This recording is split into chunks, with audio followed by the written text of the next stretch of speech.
By talking about inheritance, and as we just mentioned, it's a way to form new classes using classes that have already been defined.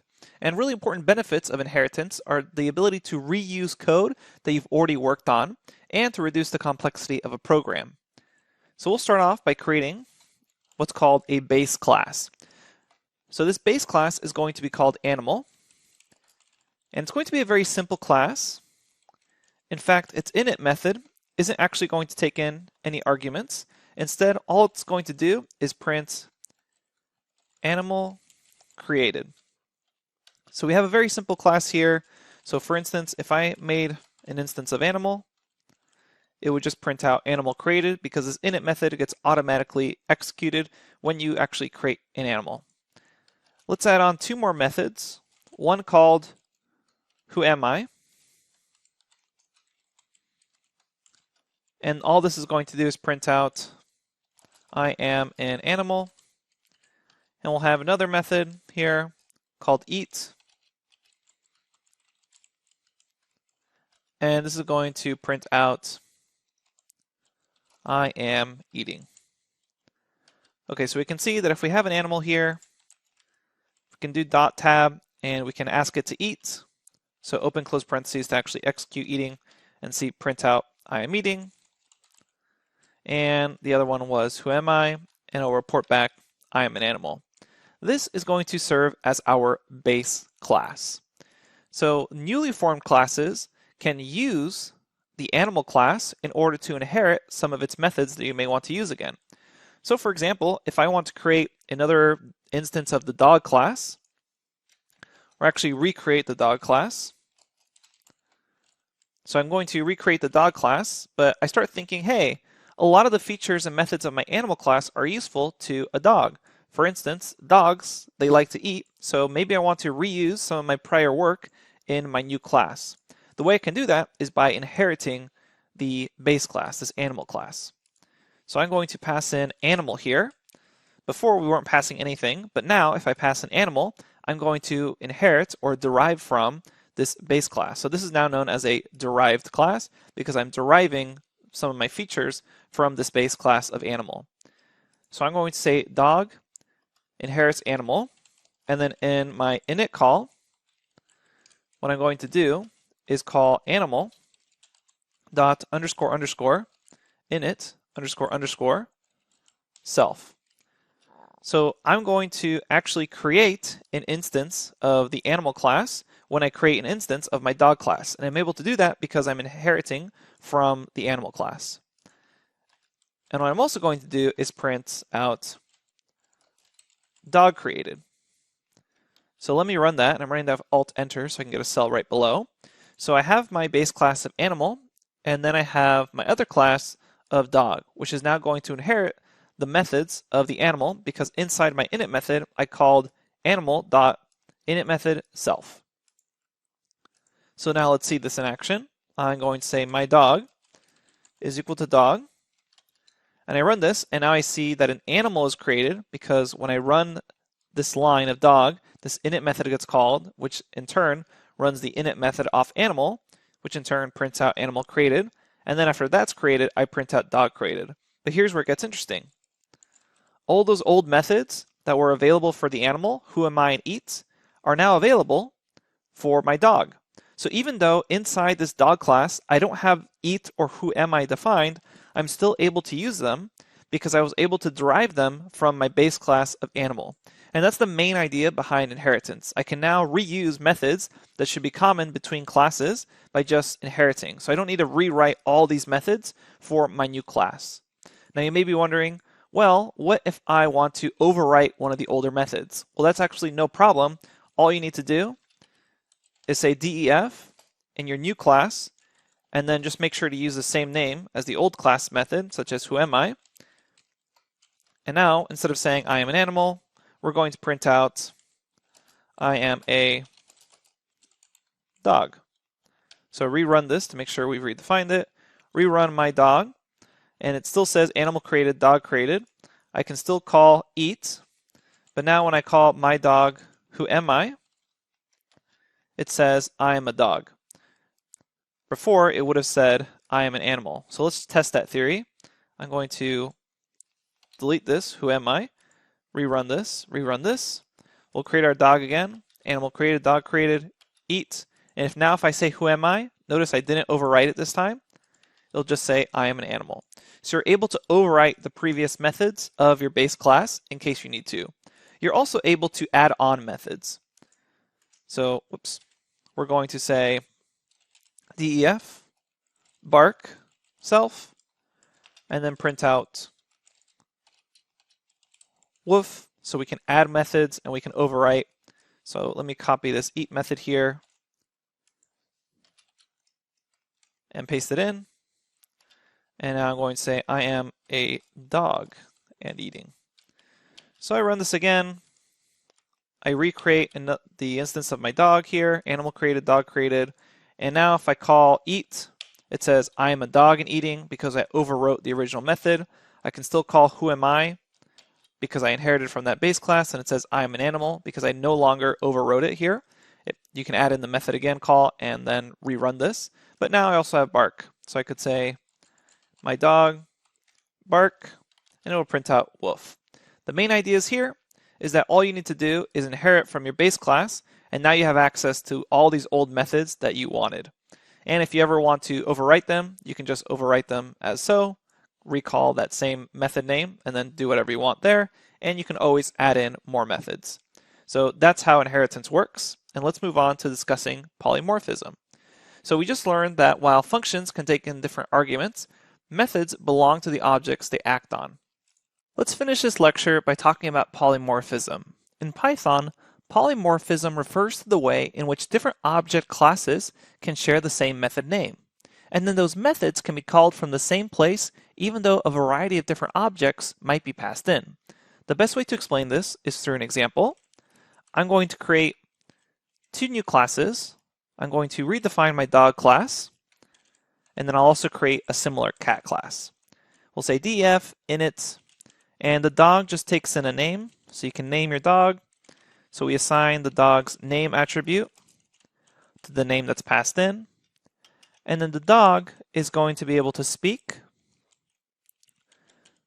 And in this case, when it speaks, it's just going to return its own name, so self.name, plus we'll say says woof. So when the dog actually speaks, it reports back whatever name you assigned it, and then says woof. And I'm going to copy this, make sure I run this cell, and right below it, I'm going to create a very similar cat class.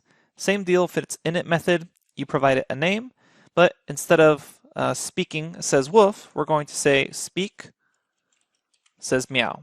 So almost the same class, except the cat says meow and the dog says woof.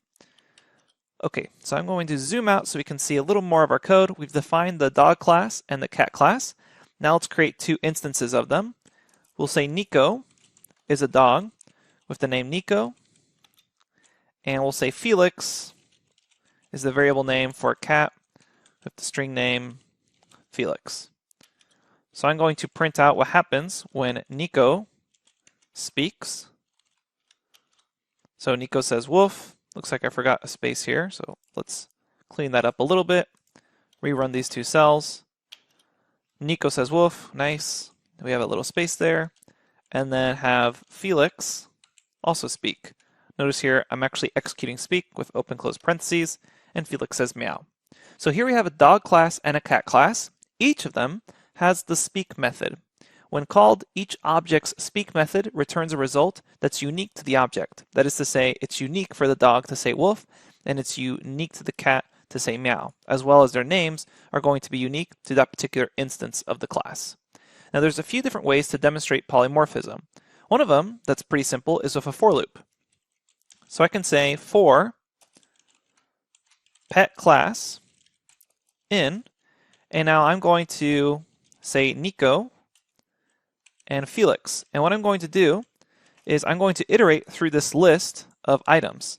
And I want you to notice something here. I'm going to say print the type of pet class. And in fact, I'm just going to say pet, so that way I don't confuse you. So say for every pet in this list, print what type of pet it is.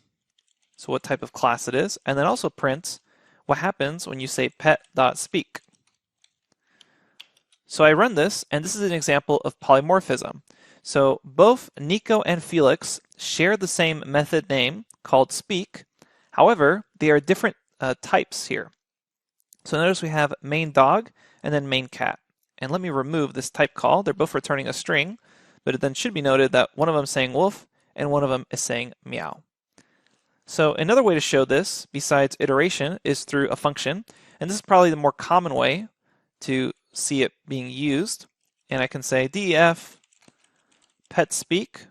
So this takes in some pet. It doesn't really care if it's a dog or a cat, because what it's going to do inside of the function is just take that pet object and then call it to speak. So notice when I say Nico pet speak, it says Nico says woof. And if I were to pass in Felix to pet speak, it would say Felix says meow.